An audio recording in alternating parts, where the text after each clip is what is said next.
Hablamos de música, hablamos de la revolución del rock latino que comenzó hace 40 años. Y para eso invitamos al gran Julio Oces. Ya está aquí, ya llegó, es Julio Oces. Oye, Julito, podríamos hablar del rock latino. Vamos a hablar de 40 años del rock latino. Tome asiento, mi perro, está en su casa. Si hablamos de rock latino, podemos hacer, por ejemplo, la división entre países. Podemos comenzar con lo que sucedió en Argentina. Si vamos a entrar con Argentina, ¿cuáles son las bandas que sí o sí van en el ranking? Oye, fíjate que es súper interesante la escena del rock latino, porque claro, tú efectivamente te das cuenta que por casualidades y por coincidencia y por sincronía histórica, el rock en Argentina surge de la prohibición que se ejerce a partir de la Guerra de las Malvinas de tocar música en inglés en la radio. Sí. Entonces esto levanta un montón de bandas incipientes que de otra manera tal vez no hubieran tenido como ingresar en la primera escena. Claro, forzó el tiraje de la chimenea. Dijo, Exacto. bueno, ya que no vamos a escuchar en inglés, Exacto. ¿dónde están los músicos argentinos? Exacto. Y esto... Y yo sé que a veces nosotros somos medios quisquillosos con reconocer la influencia de la escena argentina en la escena chilena, pero es totalmente evidente. Ahora, Sí. ojo, voy a decir algo y que es bien interesante cuando nosotros hablamos de los paralelos entre la escena argentina y la escena chilena. Estamos escuchando ahí a Fito, grande Fito. Porque fíjate que una banda que influyó mucho en el rock argentino fue los Jaivas. Mira. Fíjate que los Jaivas vivieron durante gran parte de los años 70 en Argentina y se convirtieron en una de las bandas que la gente iba mucho a ver. De hecho, una de las revelaciones, por ejemplo, del reciente libro de Cerati en Chile, Sí. que me tocó presentarlo justamente ayer. Estuve con su autor, lo entrevisté. Saludo a Nelson González, Nelson gran González. autor. Espero que siga ahí porque su libro es fantástico. Cuando va a ver a los Jaivas, él encuentra que hay algo ahí que él también puede hacer, ¿no? Entonces nuestros Jaivas influyen allá, pero Argentina influye acá. Es una cadena. Hablemos un poco de bandas argentinas influidas, por ejemplo, por los Jaivas. En el caso de Virus, ¿se nota aquella influencia? ¿Se nota ese Fíjate camino? que yo diría que Virus es una banda capital, porque Virus hace un tránsito en su carrera que muchas bandas hacen, de partir como bandas de música más bien de fiesta, bailable, guadu y todo eso, y sin embargo empiezan a evolucionar rápidamente hacia algo mucho más sofisticado, mucho new wave. Federico Moura produce el primer disco Soda Stereo, Ya. fíjate, entonces uno ve que también le da ese sentido muy fiestero, pero ya Soda Stereo, al segundo disco, Nada Personal, ya era otra cosa, ¿no? Sí. Ahora, ojo, es imposible no reconocer aquí la esencia de a quien deberíamos considerarle al padre del rock latino que le debemos tener por ahí, que es al señor Charly García. Sí. Porque Charly García es finalmente el gran paraguas que hace la transición entre la música de los 70, Sui Generis, este grupo folk, se pone un poco progresivo durante los años 70, llega a los Beatles del rock argentino, según nuestros amigos trascendinos, que son los Serú Girán, Sí. pero a principios de los 80, Charly llega a Chile presentándose como solista, uno de los primeros músicos de rock. Entonces, Tu pregunta, ¿es Charly o es el tándem Charly-Flaco Spinetta? lo que pasa es que aquí tendríamos que hacer una disquisición que es bien interesante, fíjate. Yo diría que probablemente Spinetta es el alma del rock argentino, es la psicodelia, es el primer mago, porque si vemos el gran mago del rock argentino y el gran chamán del rock argentino termina siendo Cerati, ¿no? Pero Spinetta es el alma. Todos admiraban a Spinetta, incluso Charly. Claro. ¿No? O sea, Charly en un momento cuando él decide hacerse solista, él se inspira un poco en lo que el flaco, a dónde el flaco podía llegar. Imagínate que todas las bandas que hizo Spinetta durante los años 70, desarmaba y armaba una banda tras otra, ¿no? Y su estilo además tan poético, yo creo Sí. que tiñe todo, ¿no? Avancemos, llega Soda, producido por Moura, el primer disco. Claro, pero ojo, porque yo diría que la primera banda que yo creo que empieza a sonar, yo lo recuerdo todavía ese verano del 85, cuando recién estaba empezando a sonar Los Prisioneros, acá estaba sonando fuerte GIT. ¿Y sabes por qué? Porque GIT era la banda de Charly.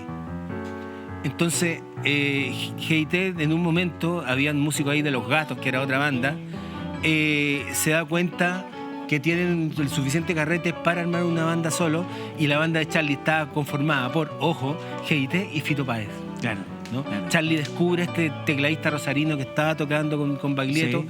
lo trae para acá, ¿no? Entonces yo diría que el tándem es como GIT, Virus, Ya. Soda que empieza a aparecer. Y fíjate que una de las cosas bien bonitas que cuenta Nelson González Vallejo en su libro sobre Cerati es que hay una coincidencia o hay un intercambio argentino-chileno que es bien curioso porque Electrodomésticos Ya. se va a tocar a Argentina y a cambio Soda se viene a tocar a Chile. Ah, Fíjate. mira. Son unos productores que arman ahí una especie de... Claro, intercambio cultural. Y ojo que acá en este canal, dentro de los fundadores de este canal, hay gente que estuvo ahí en esos orígenes, muy importante en esos orígenes del buen legado. rock latino. Qué Y buen se legado. conforma esta escena que yo te diría, fíjate que hay alguna cosa que a veces olvidamos, Edu, y que tiene que ver con que todas las escenas de música latinoamericana son muy especiales, ¿no? Claro, porque uno puede decir, sí, el origen está en África, pero cuando lo toma Estados Unidos, la música y el rock especialmente se convierte en un fenómeno comercial. Los europeos absorben todo esto, sin embargo, toda la influencia de la música latina viene desde acá, desde Sí, América. sí, sí. ¿no? Entonces yo diría que la escena del rock latino, últimamente hay toda una especie como de, y es bien curioso, de revaloración de la música de Soda Stereo. Hay gringos que están empezando a encontrar que Soda Stereo es una banda realmente única y que Cerati es un personaje absolutamente especial. Mira, ¿no? tiene algo, tiene mucho más de lo que creíamos. Claro, como un yacimiento claro que escondido. Sí. Sí, claro que sí. Oye, dentro de esta constelación en Argentina, ¿qué rol cumple? ¿Qué relevancia tiene Enanitos Verdes, por ejemplo? Yo creo que Enanitos Verdes, la banda de los singles, un single tras otro. Yo diría que además todos los singles no se parecen demasiado. Ellos tienen un origen, fíjate, de rock cristiano y eso a veces a uno se lo olvida. Es decir, estaban muy acostumbrados a tocar, ¿no? Y tenían en Marciano Cantero a un gran cantante, gran bajista. Pero yo me acuerdo que la seguidilla de singles que sacaba Enanitos claro. Verdes era... O sea, imparable, ¿no? La Muralla Verde, Por el Resto, Te viene un tren, tremenda, ¿no? Lamento Boliviano, que es una versión de una canción de Alcohol Etílico, ¿no? No, yo diría que, bueno, Además, y Tus viejas cartas. Era una época, además, recordemos, que en esa época estaban los lentos. Sí, pues. ¿no? Entonces era para bailar. Entonces yo, claro, una cosa era que tú escucharas música para bailar en español, Claro. pero otra que te pudieras bailar un lento en español. Sí, pues. ¿no? Sí. Crucemos la cordillera, A ver, pasemos por los Libertadores y lleguemos a nuestro terruño. En esa época, los que irrumpen con más fuerza, o los más recordados, evidentemente, son los prisioneros. sí, y yo diría que hay también razones que son absolutamente palpables. Los prisioneros son los que abren una puerta que no estaba abierta, ¿no? La música de los prisioneros ahora nos suena como sumamente natural y estamos acostumbrados a escucharla, pero en esa época los prisioneros tenían no solamente un sonido, sino una energía muy disruptiva. Y Carlos Fonseca, que esto lo hace varias veces durante su carrera, Quien fuera como el manager histórico de los y prisioneros. que lo perdimos hace ya un poco más de un año, 2 años. Fíjate que él, alrededor de los prisioneros, comienza a armar una escena. Y esto significa que finalmente EMI firma varios grupos, firma Electrodomésticos, firma UPA, ¿no? Y fíjate que Carlos Fonseca hace tenía algunas declaraciones bastante fuertes, y una de sus últimas declaraciones fue una idea que yo creo que a muchos les molestó, pero que yo creo que tiene sentido. Carlos Fonseca dice: sin los prisioneros, y probablemente con la avalancha que teníamos de música argentina, la banda más importante de los 80 hubiera sido Cinema. Mira. Fíjate, Cinema venía un poco de son otro tipo de músicos, ¿no? Sí. Son músicos que venían de formación más académica, más de escuela, con mucha influencia del rock progresivo también, ¿no? Pero ellos decían hacer una música bailable, como liviana, alegre, ¿no? Y de hecho en esa época como que se arma cierta rivalidad entre Cinema y los prisioneros. Aunque los prisioneros al comienzo también partieron como una banda y decían: nosotros queremos hacer bailar gente, ¿no?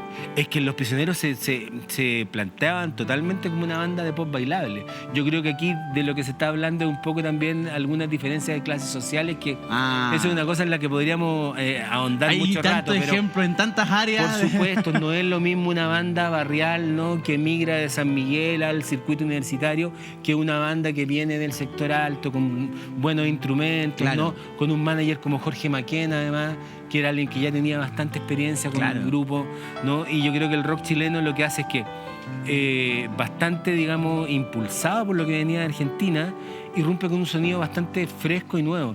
Fíjate que me tocó, a propósito de los 40 años de La Voz de los 80, entrevistar a Pablo Ugarte. ¿Ya? ¿Quién es Pablo Ugarte? Pablo Ugarte, el líder de UPA. Perfecto. Y me contaba que ellos venían con una propuesta como media de pop, pero con toques de jazz y todo eso, y les toca, ellos se llamaban Generaciones. Y les toca un concierto, un show no muy grande, chicos, con Los Prisioneros, ¿no? Entonces ellos eran, digamos, el plato de fondo, pero salen Los Prisioneros, tocan con esta energía y Pablo me contaba que se miran con piga y dice, estamos jodidos.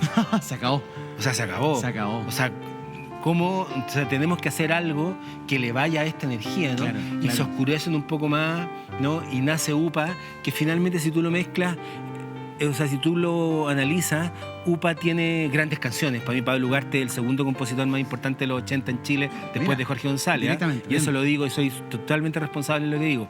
Tiene grandes canciones, pero además tiene una mezcla de reggae con post-punk, ¿no? Con new wave. Mira. Muy interesante. ¿Y la figura de electrodomésticos?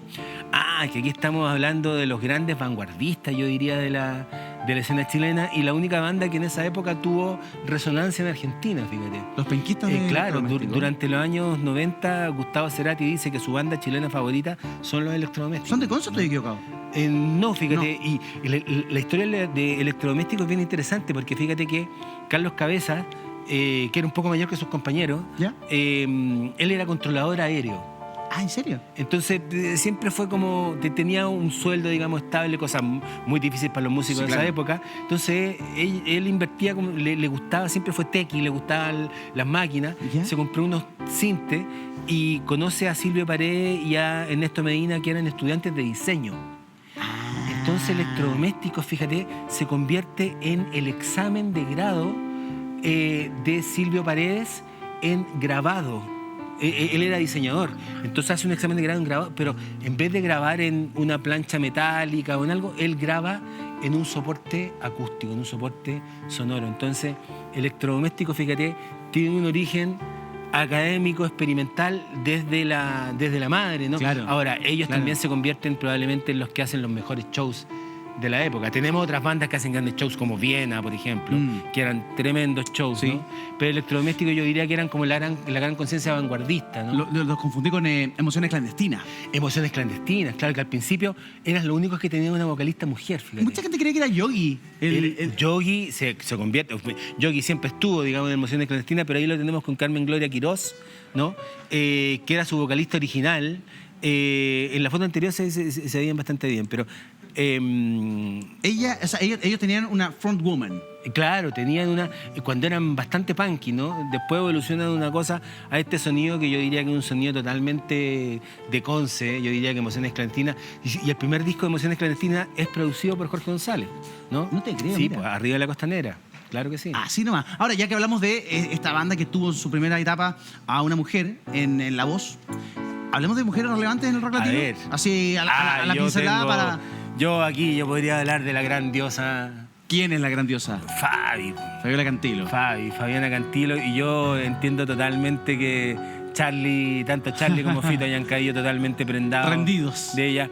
Hay que recordar que Fabi Cantilo obviamente tenía una carrera como corista, era la corista de Charlie, pero también fue la cantante de los Twist, ¿no? Ya. Pensé que se trataba de cieguitos, jabones flotadores, el primero te lo regalan, el segundo te lo venden. Ella es la voz de Cleopatra, por ejemplo, ella la canta Cleopatra, pero su primer disco solista se le produce Charlie. Y tiene un single que acá en Chile sonó mucho que se llamaba Detectives. Me están siguiendo detectives, alguien me está cobrando. Eso está producido por Charlie, Mira. ¿no? Entonces yo diría que la gran musa y la gran, yo creo, solista del rock argentino es Fabi Cantilo. Es Cantilo. Además que guapísima. Estupendo, O sea, estupendo. siempre ha sido guapísima, pero yo me acuerdo la primera vez que la vi tocar acá, yo decía... ¿Y la Patricia Sosa, a quien tuve el placer de conocer en Argentina? Ah, mira, eso es bien interesante porque ella era una cantante de rock, Sí. ¿no? Y de rock, yo diría metalero, ¿no? Sí. Que era algo que acá los grupos de rock del circuito de la Sala Lautaro, el Gimnasio Manuel Plaza, han tenido una cosa un poquito machista, con la excepción de, por supuesto, Sol y Medianoche, con la Gran Sol, que hacían esta especie como de rock, digamos, con toques de folclore. Pero yo diría que Patti Sosa es como la gran cantante del rock más duro argentino. ¿Y aquí ¿no? tuvimos figuras así, power femenina? Yo diría que más bien ya en los 90, ¿no? En los 90. Tuvimos un incipiente cantante pop que da sus primeros pasos cuando estábamos conversando editorialmente lo que podíamos hacer acá, me decían Nicole. Nicole tenía 12 años cuando saca su primer single, ¿no? Claro. Y claro, es que fue en los correspondiente a esa 80, época. Pero la Nicole que nosotros conocemos, artista, compositora, Sí. tremenda performer, Se destapa en los es de 90. los 90. Claro, Es claro. de los 90, ¿no? Claro. Y de hecho Nicole yo diría que es la que más o menos sigue el camino de la ley hacia la profesionalización total del medio. Pero ahí ya estamos hablando de los años 90. Sí. Podríamos hacer un especial mujeres y abarcamos desde Violeta, ¡fum! Y nos vamos, pasamos por todos los estilos. Miriam, por ejemplo, hablamos de Nicole, hablamos de Francisca Valenzuela, hablamos de Anita Tijoux. ¿Te tinca? Me tinca totalmente. Hacemos un especial. Oye, Julito querido, gracias por venir. ¿Su partner, dónde está? Mira, tú sabes que las estrellas de los medios de comunicación toman vacaciones. En verano, como el receso entonces legislativo. Yo creo que en este momento debe estar con su zona umbilical apuntando hacia, ¿no?, el astro rey. Yo diría así que le mandémosle saludos a Beto Ajeme, que probablemente debe estar viendo este programa. Cuando uno revisa lo que hemos conversado, ¿cierto?, de la influencia del rock latino en los 40 años en Argentina, en Chile, uno pone esa música hoy día y en las nuevas generaciones hace mucho eco el estilo musical, las letras. ¿Por qué crees que ha trascendido y ha sido capaz de cruzar generaciones? Es lo mismo que yo diría que se puede decir de Los Prisioneros, ¿no? Como las canciones, sin saber el contexto social o político, impactan en los niños. Fíjate que ayer me tocó, como te decía, presentar el libro de Nelson González Vallejo. Sí. Te conozco otra vida, los años de Gustavo Cerati en Chile, y había gente joven fanática de Cerati. Y había una fanática que yo diría que era como de edad, estaba entre la nueva generación y los que fuimos contemporáneos con el rock latino, y que decía que lo que le pasaba con Cerati era que de repente tenía un mal momento y ponía Cerati y algo pasaba ahí, ¿no? O sea, yo diría que todas estas escenas musicales, Edu, finalmente terminan quedando por las canciones, ¿eh? Sí. Hay algo en las canciones que queda o no queda, ¿no? Y eso yo creo que es de los ingredientes mágicos probablemente que tiene la música, ¿no? Hoy día, ¿cuál es la banda más influenciada por esta época en Argentina y aquí en Chile? A ver, O que tú puedes reconocer, esto es muy Los Prisioneros. ¿Existe o no? mira, es que yo diría que, a ver, hay una escena post-pandémica en Argentina de la que yo creo que no estamos demasiado informados, pero... por ejemplo, lo que está haciendo Catriel y Paco Moroso con esta mix de música urbana y un poco de unas raíces más negras bien interesantes. Pero yo diría que la gran banda continuadora, no solamente de la tradición de los 80, yo diría también de la tradición original del rock de los 70 y de los 60, es Babasónico, ¿eh? Babasónico. Me parece que la banda que Muy siguió bueno, de sí. largo después de los 80 y que siguen hasta el día de hoy, yo diría que es Babasónico. Yo diría que la banda más importante del rock argentino, sin contar a Charlie, que todavía está vivo, ¿no? Sí. Y que nos ha sobrevivido a todos, ¿no? Yo diría que es Babasónico, sin duda. Babasónico. Sí. Ya sé. Tremendo, sí. Putita, irresponsable, una canción. Irresponsable, que tiene mucho de eso Sandro. Sí. ¿Te das cuenta? Sí, totalmente. Somos culpables, tiene Total- mucho de esa cosa. Totalmente. Y además también yo diría que absorbió mucho cosas que son chilenas, como Los Ángeles Negros, Claro. ¿no? Dargueloso, y también los sonidos nuevos, el sonido post-punk, todo. Julio, y ya que nombraste a Charlie, que es un monstruo, es difícil poder, no sé, evaluarlo, pero ¿qué te pareció el último disco? Que no lo sacó hace tanto, hace poquito. Es un disco de Charlie y yo creo que eso hace la diferencia. Yo sé que hay mucha discusión, Pero yo diría que las canciones de Charlie tienen precisamente esto de lo que estábamos hablando recién, Edu, que tienen alma. Aunque suenen, o sea, uno no debería enfrentar un disco de Charlie como si fuera un disco de cualquier persona. Yo diría que uno... por ejemplo, hay grandes canciones de Charlie que son covers. Influencia, por ejemplo, que es una canción que todo el mundo dice, ¡ay, qué canción más bella! Es una canción de Todd Rundgren, ¿no? Charlie tiene esa cualidad que solamente tienen los grandes de tomar una canción de alguien más y hacerla propia. Claro. Por ejemplo, Me siento mucho mejor, que viene en Filosofía Barata y Zapatos de Goma, que es tremenda canción de Charlie.